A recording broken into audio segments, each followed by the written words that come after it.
you know the habit, you know what you have to do. It's just, you know, Ramadan's here. So Ramazan's yeah, here. yeah, Alhamdulillah. like Alhamdulillah. I think losing a few pounds of muscle in order to get closer to God, I think that's a good trade. I think I'll take that trade.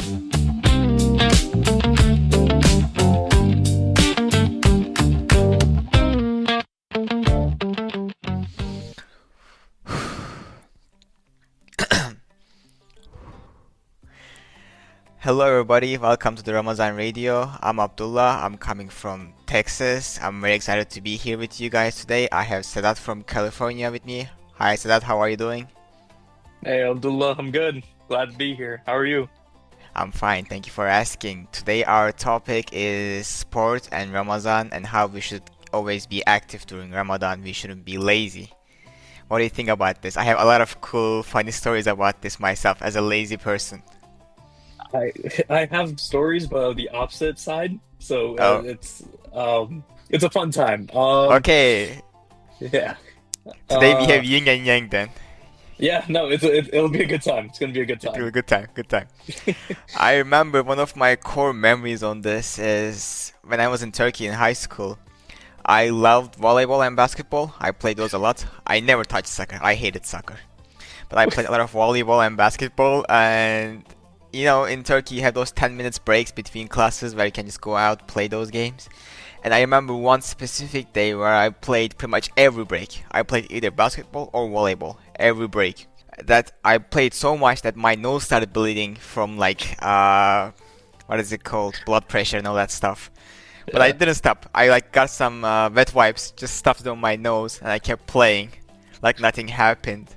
And I remember coming home super exhausted, and I mean super exhausted, and just getting in my bed, trying to sleep. Maybe like 15 or 20 minutes later, my dad just barges in the room and starts chewing me out. And I mean chewing me out. He's like, "Yeah, are you the only one fasting? Why are you not helping your mother? There's only an hour left for to iftar. Go help your mother. You're not the only one fasting." It's really important to remember that, we are all in this together. We are all fasting. And, we shouldn't be selfish, understand the others as well. Yeah. That was like a core memory for me always for Ramadan. Oh man. I've had a few different experiences. Some are like that, but like I'm doing ROTC, so like Oh, Friday mornings I'm up at like 4 in the morning. Like this is normally I'm up at like 4 in the morning and I'm driving over to Berkeley. During Ramadan, it's it's weird because I'll drive and I'll be like eating like sucuklu toast on the way there. And I'll like just be drinking a ton of water. Um, I'll bring my water bottle too, but it'll be empty. And the reason I do this is because we want to make sure our cadets are like hydrated throughout the day. So I bring it just to kind of like, be a good example, but it's completely empty. Like it's bone dry. yeah. And I remember once when I was first starting the program, I didn't bring a water bottle during Ramadan because I'm like, I don't need it. Like, like I'm not drinking water anyway. One of the upperclassmen came up to me and was like, "Why don't you have water?" And I was like, "Sir, I'm fasting." And he said, "Oh," like his entire attitude changed so quickly. I was like, "I'm sorry." Um, Yeah, it but must be very hard for you because I have some close friends who does ROTC as well. And yeah, they wake up at 4 a.m. They are in the base or training, whatever it's called, by like 5:30ish. And mm, what, you guys like walk 2 miles or something like that every day? walk. We Like we run, run, man. run. Yeah, I pretty mean, it's much. it's it's not too bad, especially when you get used to it. When I was doing another ROTC program, like I would just drink water. This was when I was also living in like the Dersane, so like we already don't have food, so Mm-hmm. I would just have like a nice big soda of water, and like we'd get to running, but there would be people who were like not fasting that would fall out of the formation because they were like they're tired or like there's this happening, and I felt kind of good about myself. I was like, I don't need any of that. I just had some water and I feel Yeah. great. But no, so throughout Ramadan, I think personally what I do on days that I'm going to work out, like I do drink a lot of water during sahur, and I'll try to like I'll eat too, but I won't be like stuffing my face. Like I think I'll try to treat it like a normal breakfast. I know the idea is to like conserve energy, but Hmm. I'll either go kind of directly after soda because that's when I'm already awake and I can like if I have time I can just take a nap after, or I'll try to go before iftar just because I'm already tired, the day's already over, just get the workout in and call it a day. The one thing I would advise against is just probably keeping the same intensity because you're not eating normally anyway. So if you're trying to do, your 6 day workout routine, 2 days of running, and you're running like 5 miles each day, it's like, okay, maybe like try to reduce the miles or, maybe don't do as many sets. You will feel weak after like the first week. Like that's a normal thing, but if anything, you get like a near-death experience when lifting weights and you get closer to God. Mm. Alhamdulillah. Like No. either way, it's a benefit. Yeah, I recently started going back to the gym again. It's been great, but the timing is like really weird where I started 2 weeks ago, but now the Ramadan is coming. And Yeah, I've been doing my research, and people are saying, yeah, stay away from carbs because carbs they burn quick. They you are saying need like, carbs. yeah, you need carbs, but like when you are doing your sahur, don't have a carb heavy breakfast because in that Well, case yeah. you burn the sugar really quick and then you got nothing left for the rest of the day. They are saying like having a balanced diet is very important, especially during sahur. What else? Like drink a lot of water because you're gonna sweat a lot. I'll be sweating a lot in the gym. I've noticed that. Yeah, yeah. If anything, I'll probably drink like 32 to like 48 ounces of water just in sahur. And like my kidneys will hurt after a while. I'll be like, why am I doing this? I'm like, oh yeah, it's because I run like an idiot. Um, but like again, everything's like a delicate art when it comes to like working out in a Ramadan. Hmm. Because like, yes, you want to drink a lot of water, but you don't want to do it so quickly within a short frame of time that like, Absolutely. again, you're harming your kidneys or like, excuse me, but like you're going to the bathroom so often, like Yeah, you can't get a yeah. workout in, like so it is a balance. So 16 ounces when you wake up, pray some tahajjud, go help out, drink another like 12 to 16 ounces, and then throughout breakfast, just like small sips like that, balancing everything out like that. What else?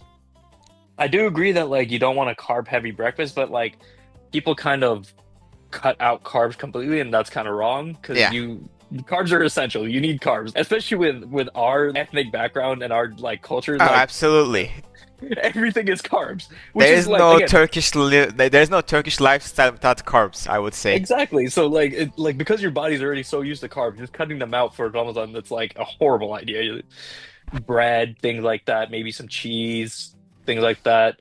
But like those are fine. But like, you could do some substitutes, like some Greek yogurt for a little more protein, or like, Hmm. maybe a protein shake. For Ramadan, I'd say a protein shake maybe during iftar. Like if you work out before iftar, maybe that's a better idea. Or like if you really like, you're on the go, water, some Greek yogurt and a protein shake, then you go to the gym after so. So, it's very flexible. Like there's a lot of ways around it, but you gotta know what works best for you. So like I want to say I'm a pretty flexible guy, but I'm still gonna play around this Ramadan and see what I can do.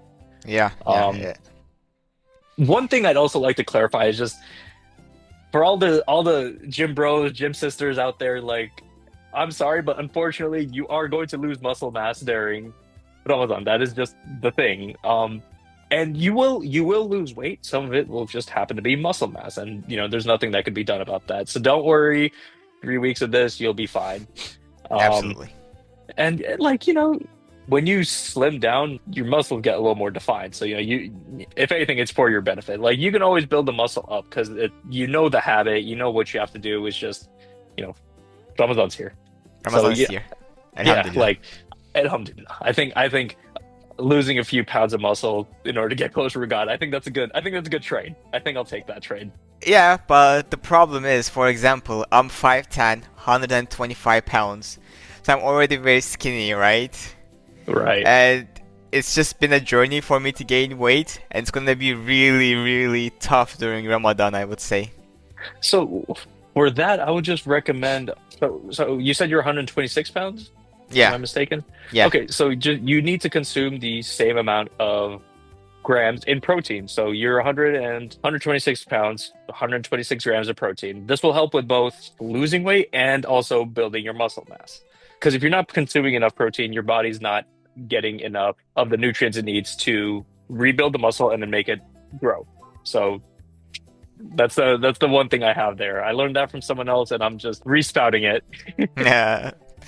Yeah, I mean, we all have those informations that we learned from someone else. It's carried like, what's the right word from? It's like a legacy of like the gym culture. Like you heard something from him, yeah, and then you give it to someone else, and then they give it to someone else. Just keeps carries on. And listen, if it's good advice, please If it's good follow it. advice. Like Yeah, it's exactly. good advice. One more thing I'd like to say about fitness. If you're gonna do multiple workouts in a day, one during Ramadan, you probably won't be able to, but if you somehow manage to, please keep it 12 to 16 hours apart. So if you're gonna run at like 6 in the morning, great. Wait until it's 6 in the evening or like after iftar to go to the gym to go hit the weights. You know what I mean? Like give your body the rest. Absolutely. Yeah, very super excited for this Ramadan. It's I gonna am too. It's gonna be be fun. it's It'll gonna be be my fun. first Ramadan when I'm actually like actively working out. It's gonna be a whole journey for me probably. I think I might focus like I'll still try to do weightlifting in the mornings, but I might have to focus more on runs. We'll see how it goes. We'll see. Because I know my Alright. parents are also like, it's Ramadan, why are you going to the gym? And I'm like, I didn't think this wasn't like an excuse not to go to the gym. Like I get their Exactly. concerns, but at the same time I'm like, grind Exactly. don't Just stop. because it's Ramadan doesn't mean we have to be lazy. We don't have to care Exactly. about our physical health for sure. No, but then if I say that, they're like, you should go read Quran, you should go doing this. I'm like, I do, just let me go to the gym. There's a Like balance to everything. Just there's a like balance. gym, diet, and then there's inshallah our like dawah, our religious side. You know, we always have to keep that balance in life. Inshallah. Exactly. Balance works in everything. There's a balance in everything. You can you can tune into Erdogan while at the gym. That's all I'm saying. Exactly, That's all exactly. I'm saying. We have e-talks, we have Ramadan Radio for your background listening. See, We have multiple exactly. shows. Exactly. Thank you, everyone. I think that's it for today. Thank you, everybody, for joining us today. This has been a great conversation. Please tell us, what do you do during Ramadan to stay healthy? Do you run? Do you lift weights? Do you do calisthenics or anything like that? Please let us know. All right, everybody, take care. Thank you, Sedat, for joining me today. Take care, everyone.